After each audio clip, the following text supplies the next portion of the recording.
Bismillahirrahmanirrahim. Assalamualaikum warahmatullahi wabarakatuh. Waalaikumsalam warahmatullahi wabarakatuh. Masih melanjutkan pengajian di minggu yang lalu. Jangan pernah meremehkan, menyepelekan kebaikan sekecil apapun. Allah telah menjelaskan di dalam Al-Quran. Bismillahirrahmanirrahim. Man jaa bil hasanati falahu asyru amsalihha.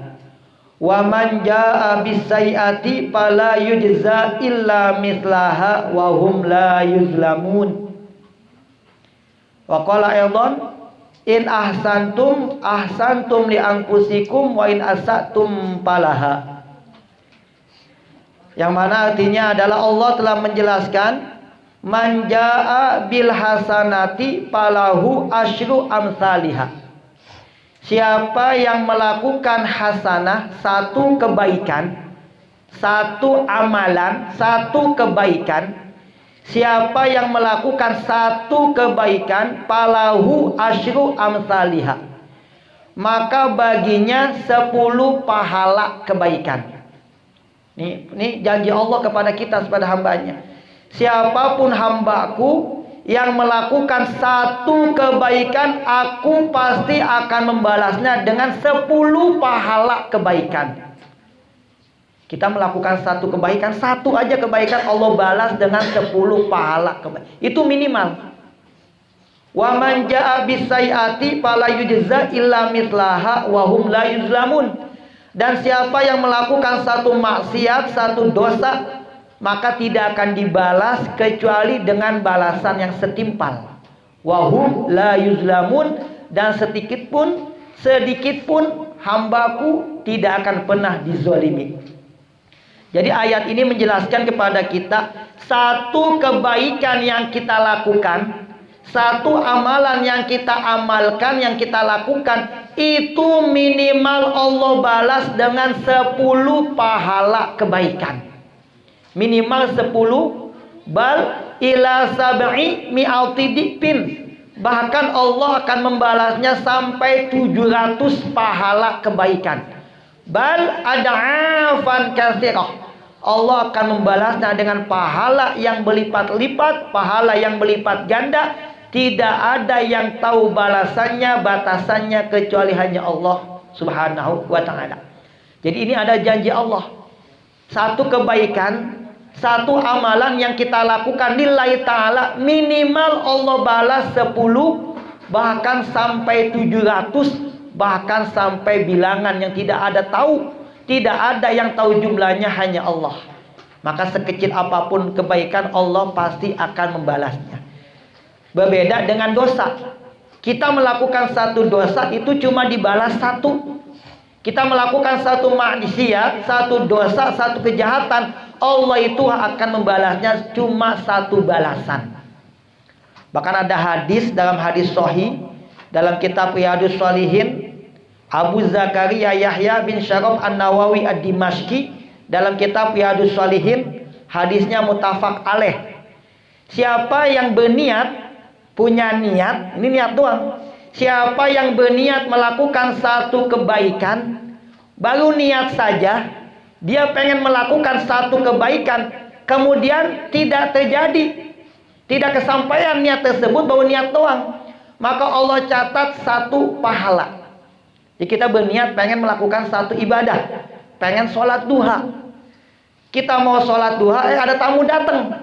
Kita baru niat satu ibadah, Allah sudah catat 1 kebaikan.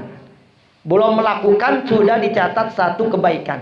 Nah, setelah seandainya kita melakukan kebaikan itu, maka Allah akan mencatat 10, bahkan sampai 700 pahala kebaikan. Jadi kalau kita berniat berbuat baik, kita belum melakukannya, sudah dicatat 1 pahala kebaikan.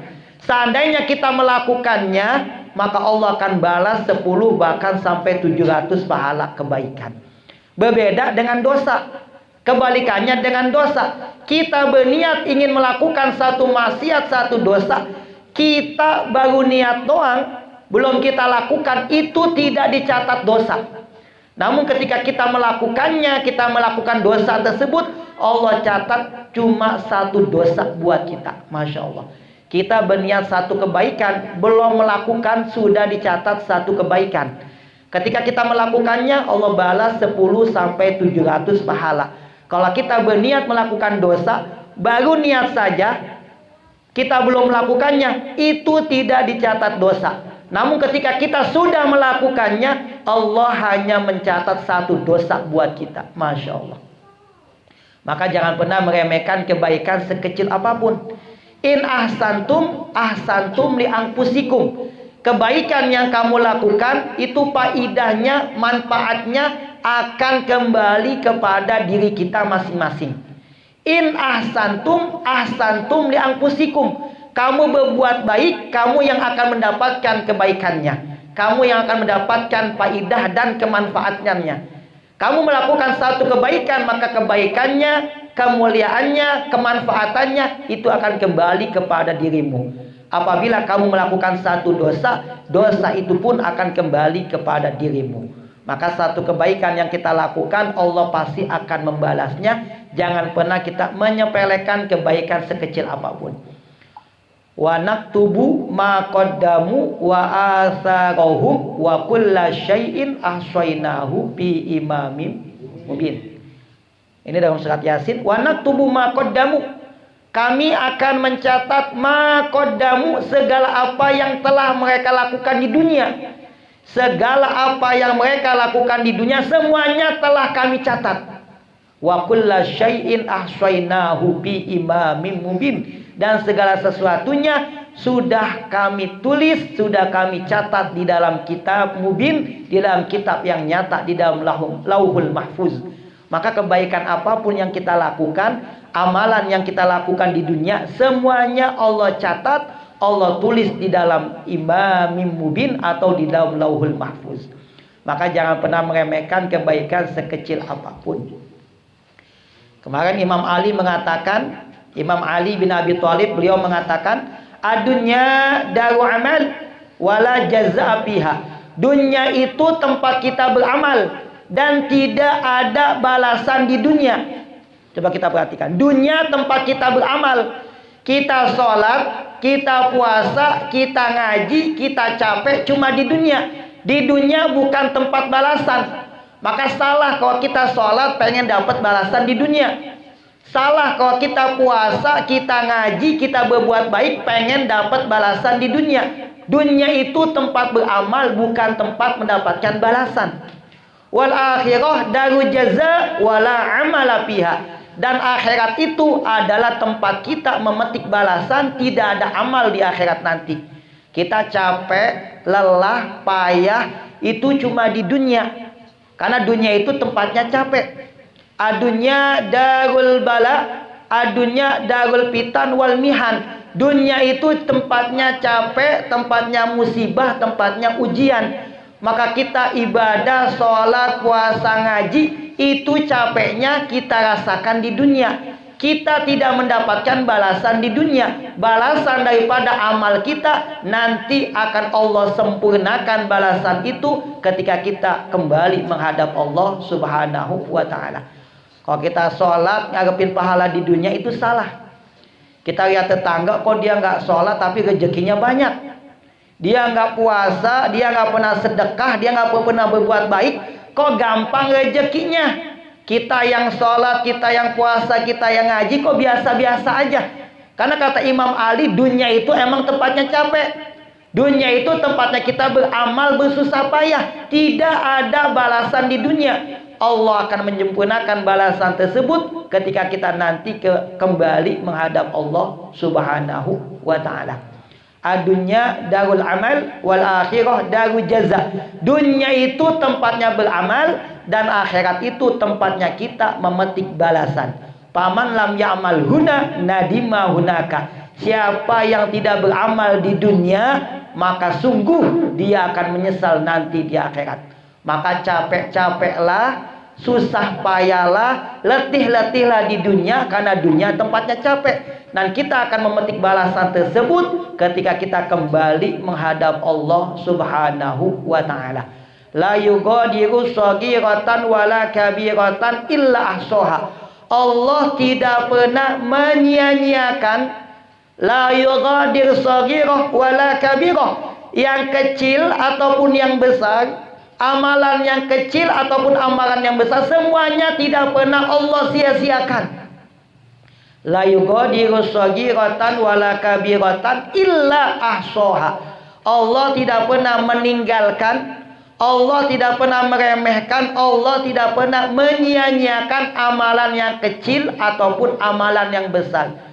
La yughadiru saghira wala kabira illa ahsaha, kecuali semuanya akan kami catat, semuanya akan kami tulis. Tidak ada kebaikan sekecil apapun yang Allah sia-siakan. Alaihissallah bi ahkamil hakimin. Alaihissallah bi ahkamil hakimin. Bukankah Allah zat yang maha bijak dari segala yang bijak? Bukankah Allah zat yang maha adil dari segala yang adil? Kebaikan sekecil apapun yang kita lakukan pasti akan Allah balas. Ada ulama namanya Syekh Shalih bin Hamad Al-Utsaimin hafizahullah. Kata beliau, wa zaghatul khair wa in khaffat tu'addu fil mizan.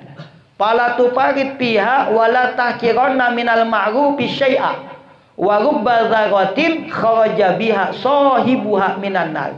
Kata Syekh Shalih bin Hamad Al-Utsaimin, kata beliau, wa zaghatul khair, kebaikan sekecil apapun, wa in khaffat, meskipun sepele, meskipun ringan, kecil, enteng, tu'addu fil mizan, semuanya itu akan dicatat di dalam mizan timbangan amal kita.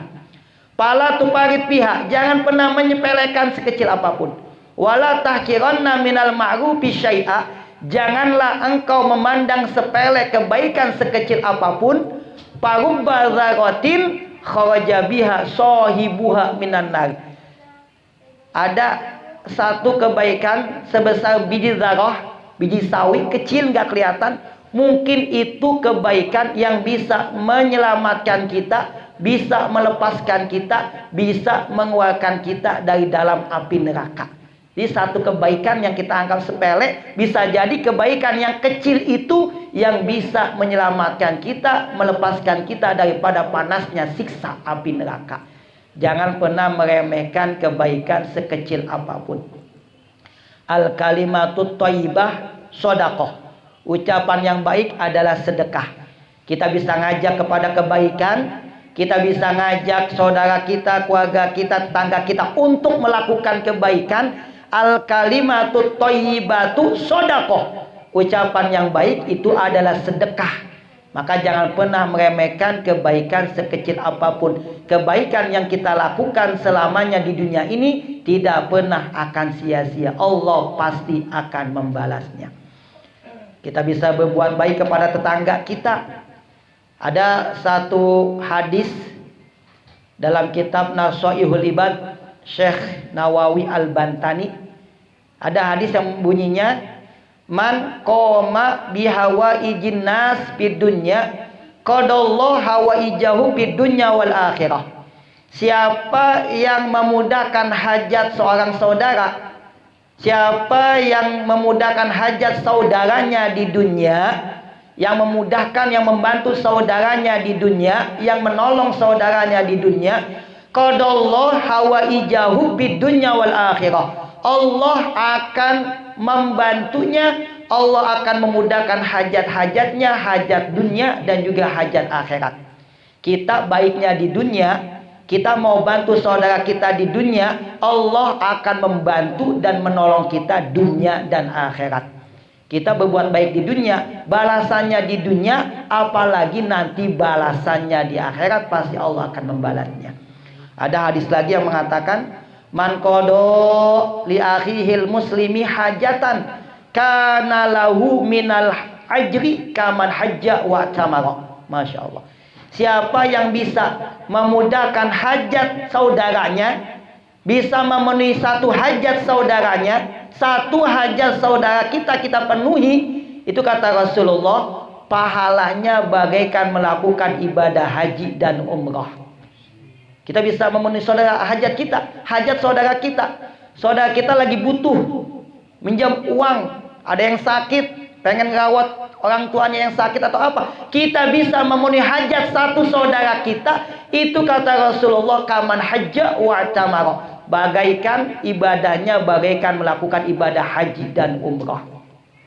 Bahkan ada hadis lain yang mengatakan, man qada li akhihil muslimi hajatan kana lahu minal ajri kaman khadamallaha tula umri. Siapa yang memudahkan satu hajat saudaranya di dunia, yang menolong satu hajat saudaranya di dunia, itu balasannya kaman bagaikan orang yang melakukan khadamallah tula umri, orang yang taat kepada Allah, kaman atau Allah, kaman sholat tula umrihi. Siapa yang memudahkan satu hajat saudaranya di dunia, itu balasannya kata Rasulullah bagaikan orang yang menjalankan ibadah sholat sepanjang usianya. Masya Allah. Kita memudahkan hajat satu saudara kita, dia butuh bantuan kita, butuh uang, butuh uluran tangan kita, kita bantu dia ikhlas lillahi ta'ala. Itu ibadahnya bagaikan kita melakukan sholat selama sepanjang usia kita sampai datangnya kematian. Maka jangan pernah meremehkan kebaikan sekecil apapun. Jangan pernah kita ada namanya sifat pelit. Ada saudara minjem, tetangga minjem, kita punya kelebihan tapi nggak mau nolong. Kata Rasulullah, la yajtami al iman wal bukhal fi qalbi rajulin mu'min abadan. Iman dan sifat pelit, iman dan sifat pelit tidak pernah berkumpul dalam hati seorang beriman. Jadi kalau kita punya iman, itu jauh daripada sifat pelit. Iman dan pelit tidak akan pernah berkumpul di dalam hati seorang mukmin. Maka orang mukmin itu pasti akan jauh daripada sifat pelit. Ayuda adwa minal bukhal. Penyakit apa yang lebih bahaya daripada penyakit pelit? Ada tetangga kita yang butuh, ada saudara kita yang butuh bantuan kita. Kita bantu, kita tolong semampu kita. Kalau kita sudah membantu saudara kita, Allah pasti akan menolong kita. Wallahu fi aunil 'abdi maka nal 'abdu fi auni akhihi. Kata Rasulullah, siapa yang menolong manusia di dunia, siapa yang menolong seorang hamba di dunia, Allah pasti akan menolongnya. Kita menolong, kita akan ditolong. Kita membantu, kita akan dibantu. Kita menyayangi, kita pasti akan disayangi. Menolong, ditolong. Menyayangi, disayangi. Membantu, dibantu. Itu namanya hukum. Al-jaza min jinsil amal. Kita menolong, kita bahkan ditolong. Kita membantu, kita pasti akan dibantu. Kita menyayangi, kita pasti akan disayangi. Kita perhatian, kita pasti akan diperhatiin. Kita menghormati, kita pasti akan dihormati. Kita menghargai, kita pasti akan dihargai. Al-jaza min jinsil amal kama tadin tudan kama taf'al tujza. Kita berbuat baik, pasti orang pun akan baik kepada kita. Kalau kita perhatian sama orang, kita sayang, pasti yang lain pun akan perhatian dan sayang kepada kita. Maka jangan pernah meremehkan kebaikan sekecil apapun. Yang kita anggap kecil, mungkin bagi tetangga kita, bagi saudara kita, bagi orang yang membutuhkan, itu sangat luar biasa. Ada sebuah hadis dalam kitab Riyadhus Shalihin. Ada pohon yang jatuh. Pohon jatuh. Mungkin ini bisa menghalangi jalan, bisa menghambat perjalanan. Siapa ada pohon jatuh, kemudian ada laki-laki yang membuangnya, menyingkirkan pohon tersebut sehingga yang lain bisa lewat itu jalanan, bisa dilewatin karena pohonnya udah disingkirkan. Maka kata Rasulullah, ada laki-laki yang membuang pohonan dari jalan yang menghalangi. Itu laki-laki yang membuang pohonan dari jalan yang menghalangi itu, Allah melihatnya senyum. Kita ada pohon, ada batu, ada paku di jalan, kita buang. Mungkin kita anggap sepele. Allah mandang kita dalam keadaan tersenyum melihat kita.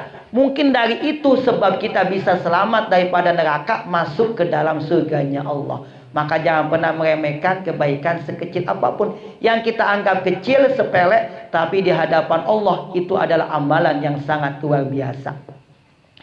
Ini ada kisah zaman Nabi Ibrahim. Ya, Nabi yang dibakar sama api. Siapa nama rajanya, Pak?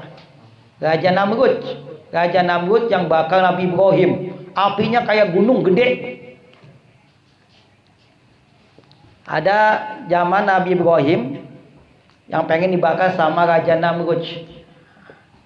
Apinya menggunung. Nah, ini ada satu binatang namanya burung pipit. Nah, burung pipit ya, kecil Pak, burung pipit ya. Kecil gede, Pak. Nah, burung pipit. Ini ada sedikit cerita dulu, Pak ya.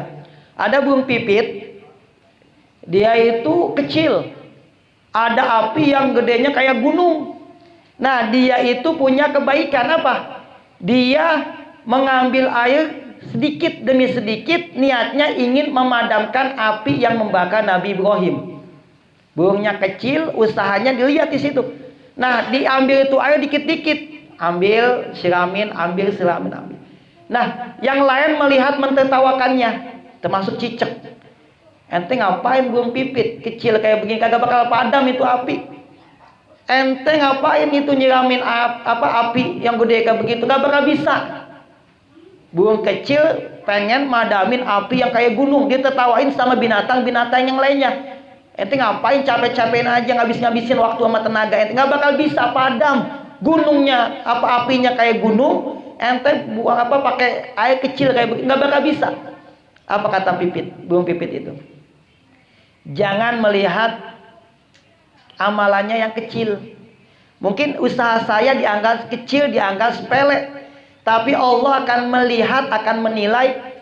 Allah akan mencatat ini adalah satu amal kebaikan buat saya. Inilah yang akan menjadi saksi nanti di akhirat. Meskipun usaha ini kecil, sepele, tapi Allah catat ini adalah sebagai ibadah. Allah saksikan, Allah akan catat, Allah saksikan ini adalah amalan saya ketika nanti di akhirat. Bahwa saya berada di dalam pihak yang benar. Maka usaha yang kecil itu dianggap sepele, tapi bagi burung pipit ini adalah amalan yang mungkin bisa menjadi saksi buat dia, yang akan menyelamatkan dia nanti di akhirat. Maka jangan pernah meremehkan kebaikan sekecil apapun. Ya, kita pandang sepele, bisa jadi itulah penyelamat buat kita nanti di akhirat. Mungkin ini saja yang bisa disampaikan.